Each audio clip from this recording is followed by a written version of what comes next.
You're not sharing.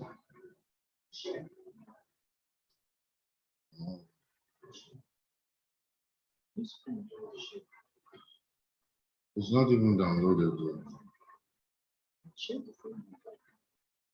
Okay, where is the slide?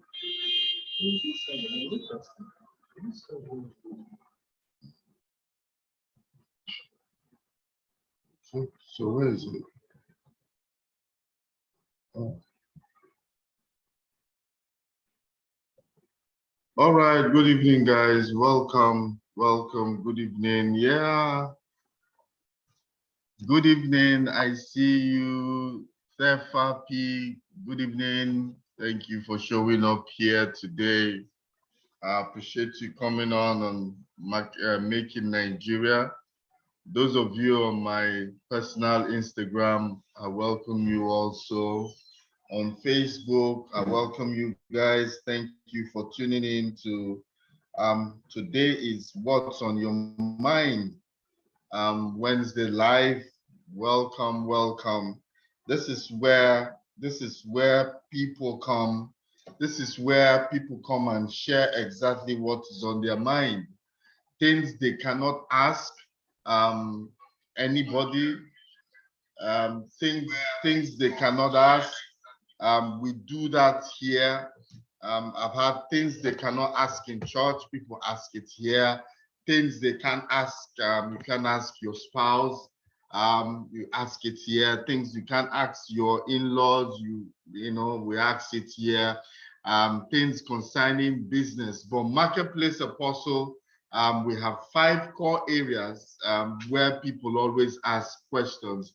The area of business, the area of career, the area of leadership, personal finance, relationships, and life issues. You know, so this is what we do here. And today I've come to answer a question that a man asked me a few days ago, and it's concerning the mind. If you're watching me live, I have one question, but I would like to take another. If you have a question, please you can just put it out in my DM and say, Uche, I need you to answer me on this. I need you to help me on this. I am having this issue or that issue. That's the reason why I am here. That's the reason why I'm here. Today, I want to answer the question that a young man accosted me and said, sir, please, I have a serious issue. I cannot control the issues of my mind. I can't control it. Thoughts just come, thoughts just keep coming. Let me sit here. Thoughts just keep coming into me, into my mind. I don't know what to do. I don't know what to do. Thoughts are just coming in. These are not my thoughts. I don't know what to do. How can I quieten it? You know, and I saw that the guy was desperate. I saw that he was desperate. I remember as a young man too, or a younger man, I'm still young, as a younger man, there was a time I realized that, hey, why are all these things going on in my head? Why do I have these thoughts just coming? Where are they coming from for the love of Christ? Where are these thoughts coming from? You know, I didn't know how to silence these thoughts. And I didn't know how to silence this negativity. It took me over 10 years to be able to understand how the mind works. Even as I speak to you, I am still a student of the mind and going to 20 years, if not 20 years. I'm trying to understand how the mind works, because if you don't understand how the mind works, your thoughts can become like terrorists. They terrorize you, they limit you, you can't move. It's like there's a yoke on you. You can't seem to move. And it's a frustrating place to be. It's a frustrating place to be where you can't seem to control the things that are on your mind. You can't seem to control them. You can't seem to control the things on your mind. So today I have come to answer that question. And I know that those of you listening to me today, you will be blessed. You will be blessed, because I struggled with it for many years. I struggled to understand that where is this thought coming from? Who is originating this thought? And you know what? These thoughts, they are not good. They are limiting thoughts. They are tormenting thoughts. They are evil thoughts. Sometimes also they are time-wasting thoughts. This is what happens when people, it happens when people begin to do what? When people begin to,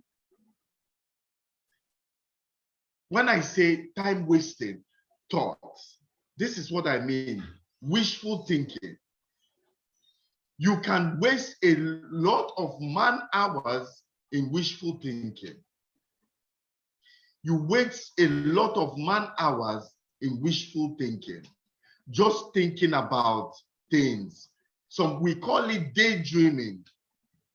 We call it daydreaming. You know, there are people that are just daydreaming, they are just there and they're daydreaming, and they say tomorrow will be good. Tomorrow will be good, especially people that have gone through things, and they'll say, oh, tomorrow will be good. Tomorrow will be good without any concrete plan to make it good. It's just wishful thinking.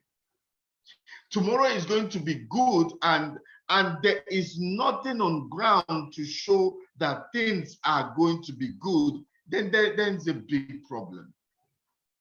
Then it becomes a big problem.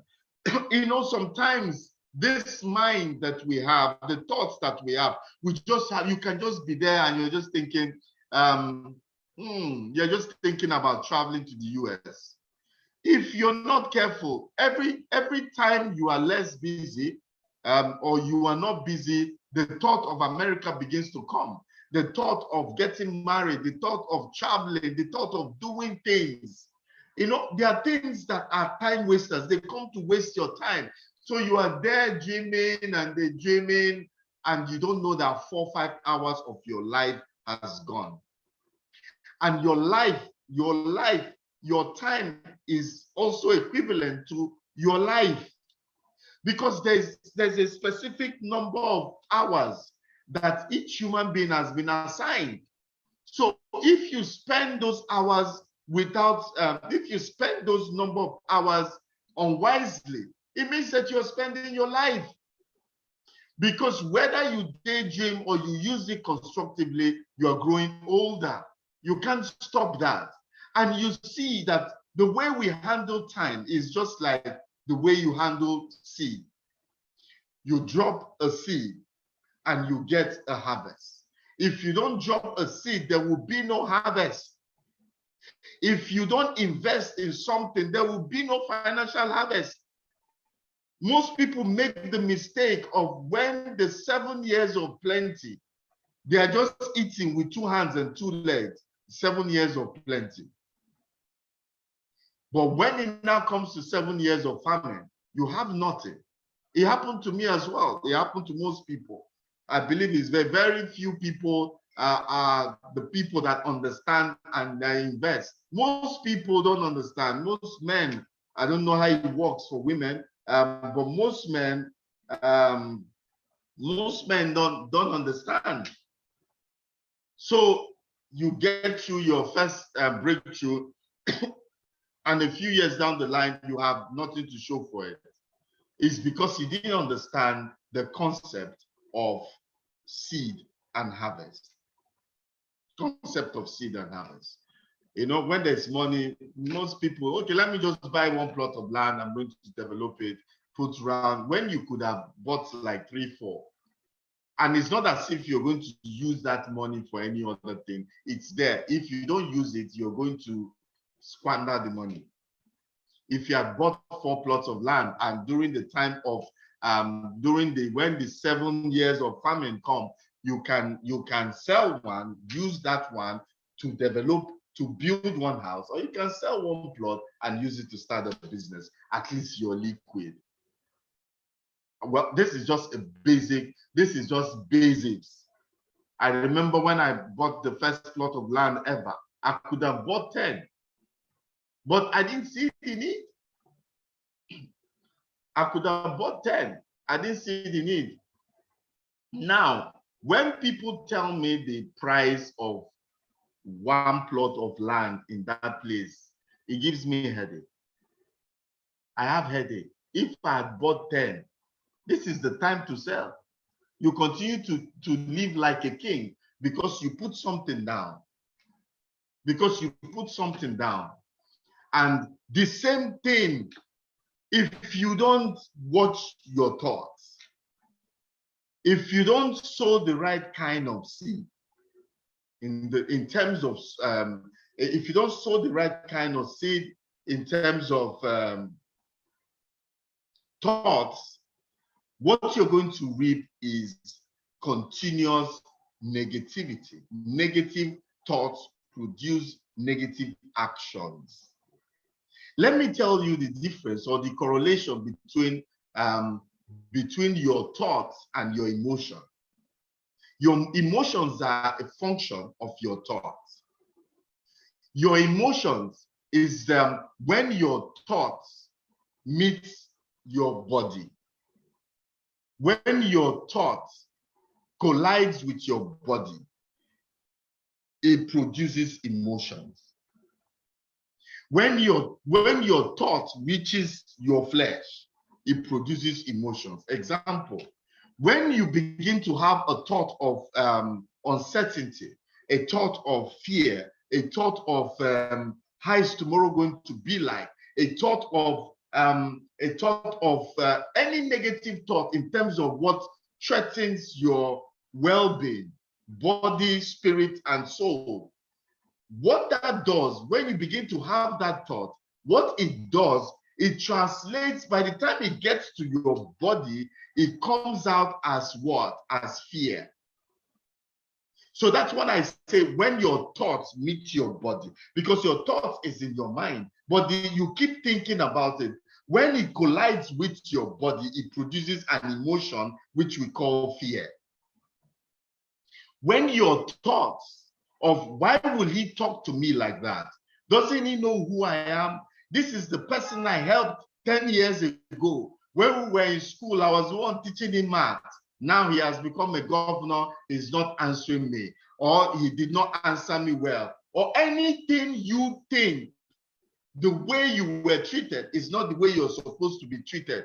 By the time you begin to dwell on those thoughts, and those thoughts collide with your body, it is what is now bringing the emotion of what is called anger. So now, what is the difference between somebody that is calm and somebody that is not calm? Is the difference is in the thought pattern. You see some people, you abuse them, they don't feel anything. You know, there's some people you say, don't you get angry? I'm sure all of us have friends that say, don't you get angry? Look at what somebody said to you. Most people say, he has his mouth, it's his mouth, he can say anything he likes. Those kind of people is because they are not entertaining that thought. So when the thought does not see the light of day, so there's nothing colliding with their body to bring about anger. Me, I don't like traveling in the night, but I have a brother, it's night, he likes to travel, even when with all this danger. I said, what kind of human being is this? He can decide now by 8 o'clock he's going to Calabar 8 o'clock. Who does that in this time? You see, it's because he's not thinking that he's going to meet anybody on the road. He's not thinking that. He has not, for some reason, some people, it comes naturally to them. Some people, when the thought comes, they knock it off. And when you keep knocking it off, after a while, those thoughts will not, anything you allow will stay. Anything you don't allow, after a while, your mind will register it as this is inconsequential to you. I have a friend, 12 midnight, call him. He's a bishop. 12 midnight, you call him. You say, I'm coming. 2 o'clock, you call him. Where are you going by 2 o'clock? He's going. When he comes to my house in the night, I'm the one that would chase him and say, go. And when he's going genuinely in the integrity of his heart, he has no fear. And you know what? Nothing has ever happened to him.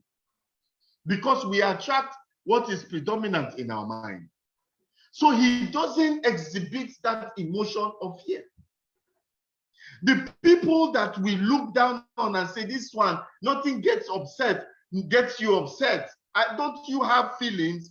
It doesn't happen to them because that aspect of their life they have is dead. That aspect of their life is dead. So they don't feel it. And that's how you can control your emotions. Now, because those emotions are thoughts, those thoughts become things. And if you don't take care, those thoughts crystallize. By the time it touches the body, it crystallizes and becomes strongholds. Like the thought of addiction. Addiction is what? What your body has accepted that is good for it. Alcohol is good for me. The body takes it that alcohol is good for me. So when you don't have that alcohol in your system, it begins to pull you out. I mean, people that drink alcohol, I mean no disrespect to anybody. I'm not here to tell you drink or don't drink. You know, there are people that are occasional drinkers, and even if they drink every day, but there are people every day they need to drink well. 10, 11 bottles, 12 bottles of beer every day. That's an addiction because their mind is telling them this is the highlight of the day. I've drank before, so I know exactly what I'm saying. This is the highlight of the day. In fact, this is the best day. This is the best time of the day. So in their mind, if they don't go out, I know people that take alcohol will say, no, I don't drink. It's not fun drinking at home. You have to go outside. We're in the beer parlor. First of all, did you drink? You are a true son of God. Daniel, did you drink? So it's like when they want to go outside in the beer parlor, that's where they want to make noise. And you know, because they say gist escorts the alcohol. When there's no gist going around, the alcohol is not going well. So it is all the mindset. That is addiction. Addiction is what? Addiction is thoughts that are neglected, that have now gathered momentum to become strongholds. Strongholds are no longer things that you can control. And now what it means is that those thoughts that have been allowed to fester for this long become strongholds, now begin to control you. You have no control over them, like smoking. Now, the cigarette dictates to you when you should smoke. And if you don't smoke at that time, the withdrawal syndrome kicks in. It's not a good place to be. And so you want to go and satisfy that need. All these things started from a thought. Let's even try out and see this smoking and see how far it goes. Let's even try it out. So you see the danger of thoughts. This is the danger of thoughts. So now, let me begin to wind down with this. You are not your thoughts. Somebody watching me say, I am not my mind. I am not my thoughts. The day you realize that your thoughts and you are two separate entities, then enlightenment comes. That is where the enlightenment that comes into your body. See, when those thoughts come, be still, stop everything that you're doing and just be watching the thought. They call that thought the thinker. That thought is called the thinker in some certain quarters. I think there's this guy, Eckhart Tolle, was the one that talked about those thoughts, he called it the thinker. Let me just use his words. So now I realize that you can actually watch those thoughts. And when those thoughts come, you just keep watching them, don't respond to it. After a while, those thoughts go. And the more you ignore it or watch it, he says, watch the thinker. The more you are watching the thinker, you know what happens? That thought, after a while, after some days, becomes powerless over you. And when it becomes powerless over you, that emotions that it generates that you don't like will also go away. That emotion. And see now, where your thoughts are limited. Your thoughts are limited because the thought responds from your past that has been programmed into your subconscious mind. Is your past. The danger of thoughts is that the thoughts are not renewed. If you check your thoughts, 80 to 90% of your thoughts are being circulated. It's the same thing you are thinking over and over and over, nothing new. You see, the danger of your thoughts is that your thoughts are not progressive. Your thoughts are not progressive. Anything you are thinking is, whatever you are thinking, you are weighing it, or you are relating it, or you are measuring it to your past. So the thought of fear is what? What has already been programmed into your mind as fear. So when you keep responding to that stimulus, you will never get you will not get any new experience. You will not get any new experience coming out from it. So you see, your past and the thinker wants to remain relevant in your life. It doesn't want to go. To those of us that are believers, listen, the Bible says that when a man is in Christ, all things are passed away. Behold, all things are become new. The old will never, you see, you give your life to Christ, but your mind remains. Your spirit is the one that is born again. Your mind remains. And your mind is dragging, is like a stubborn child. You want to go out. If you have a stubborn child, want to go out, your child will hold your leg and be crying. That's how the past is. And it's forwarding those thoughts to you because there is nothing in the future. When you keep recycling those thoughts, those thought limitations, those limiting thoughts, you keep recycling it. And when this happens, it reflects back to what has happened in the past. Your thoughts doesn't know the future. Your thoughts doesn't know the future. So you are stuck. You see why you are stuck in the same place. Now, by the time you realize, by the time you realize that you are not your thoughts, those thoughts will come and go. You realize that there is an intelligence behind the thinker, behind this thing we call thoughts.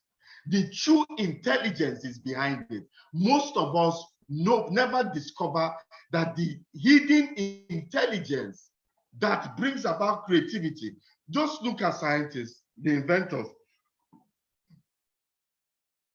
They always say one word. I had an out-of-body experience. Something deep inside of me. When you begin to hear those thoughts, those type of thoughts, it means that something. Artists say that I draw it from my inner self. So where is the thought? I thought it's the normal thoughts. No. All great inventions never came from this normal thought. You cannot. It is an embodiment of the things that have happened to us in the past. It's an embodiment of our environment.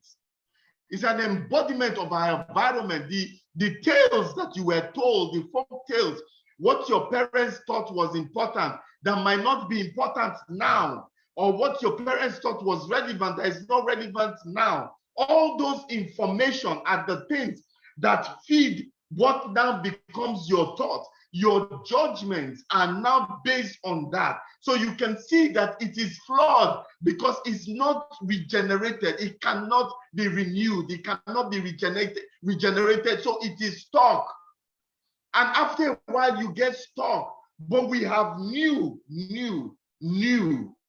So you need to be able to kill. See, for you to be able to move forward, you have to kill your past. You have to kill your old self so that you can discover your new self. Your old self needs to die for the new to come out. That's why Jesus said you can't put old wine in a new wine skin. It will burst. Or new wine in an old wine skin. It will burst. It can't happen because the old and the new, they don't think alike. They don't think alike. So when you continue with that thought, you will see that your life is stagnant. But when you discover yourself, that inner strength, some people have it on a constant basis. These are the people we call gurus. These are the people we call special, gifted. Someone that is gifted is somebody, someone that is great, is somebody that is able to tap into that inner intelligence. Let me tell you, this mind, these thoughts that you have, and this your mind is maybe 1% of the total amount of intelligence that God made available for man. So most of us use 1%. That is the thought that you have, which is greatly flawed because it just has to do with your past. But now, if you can develop yourself, that you can have access to that hidden, inner, hidden, that you can have access to that hidden person that is inside, that hidden infinite intelligence that is available for you. What happens is that you begin to manifest it, and the world will begin to call you great.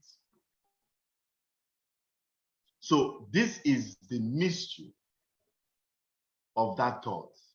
If you don't understand it, that thought will become a terrorist. I call thoughts, that level of thought, terrorist, because it terrorizes you. It holds on to you. It does not want you to go. You know, we've all had positive thinking, negative thinking, and they'll say if you want positive things to happen to you based on law of attraction, you have to start thinking positive things. But if you don't understand the dynamics of how this works, you will keep thinking that you are your mind. You are not your mind. You are not your mind.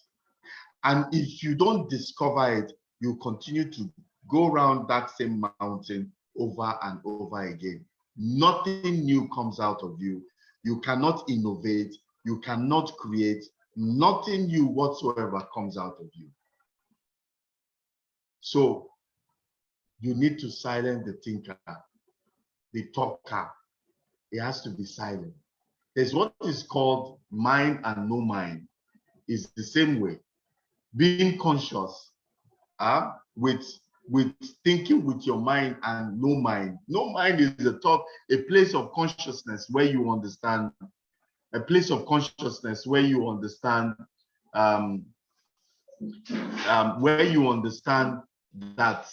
that these thoughts, as you have them on a daily basis, is not helpful. So at that particular point in time, what you can do is to just make sure that you get into no mind, make sure as much as possible that you shoot down those thoughts and try as much as possible to draw from the intelligence that you will discover afterwards. So this is my response, because I told the young man that accosted me that I will talk about it this Wednesday. And so there's a lot we need to understand about the mind. There's a lot we need to understand about the mind. And I hope I've been able to be of blessing to you today concerning the mind. For those of you on Instagram, Facebook, YouTube, and Twitter, if you have any questions, just please, whichever handle you are on, whatever, if it's Uche Onitsien Marketplace or Make in Nigeria, it doesn't matter wherever you are. Just put out a question. Next week, Wednesday, by 4 p.m. West African time, I will be here to answer those questions. Let's make sure that if we have somebody also that has questions, please invite them. It's free. This is what we're doing. This is what we do. So invite someone on next Wednesday to come in and let's hear their question. Let all of us learn from our challenges. The good thing about the questions here is nobody puts their full name. They can just put Uche O. So from Vietnam, we've had people from different parts of the world. So we don't need to know where you're coming from. We don't need to know where you're calling from. So what happens? We don't need to know where you're coming from. So we don't need to know your surname. We just want to know where you reside. So we can be able to gauge our spread. That is all. So just help us invite someone. Let them ask questions and we discuss all this. If you still have any question concerning the mind, please, you can also just put the question out there. If you're still uncertain about certain aspects of the mind, you can still put the questions out there. I'll be there to answer your questions. Also, on Monday, 5 p.m. West African time, I'm back and I'm dealing with the topic. Daniel, what's the topic again? I'm dealing with the topic, I think, the traits, the behavioral traits of great leaders. It's very interesting. Behavioral traits of great leaders. Very, very interesting topic. I hope to see you. Daniel, you can put it out there on Instagram and Facebook. Now, Monday, 5 p.m., I'm dealing with the behavioral traits of great leaders. It's very interesting for those of you that are here with us. Please make it a date, 5 p.m. West African time. I will be here. And next week, Wednesday, I will also be here to answer any of your questions. And some people say, which I need you to coach me personally one-on-one. We can make that happen. All you just need to do, reach out also, and we can make that happen. So until I see you next Monday and Wednesday, I say, God bless you. Have a good night rest. I'm waiting to hear from you. I look forward to hear from you. Thank you for coming on live with me this evening. Have a great day. Have a good weekend. God bless you. Good night.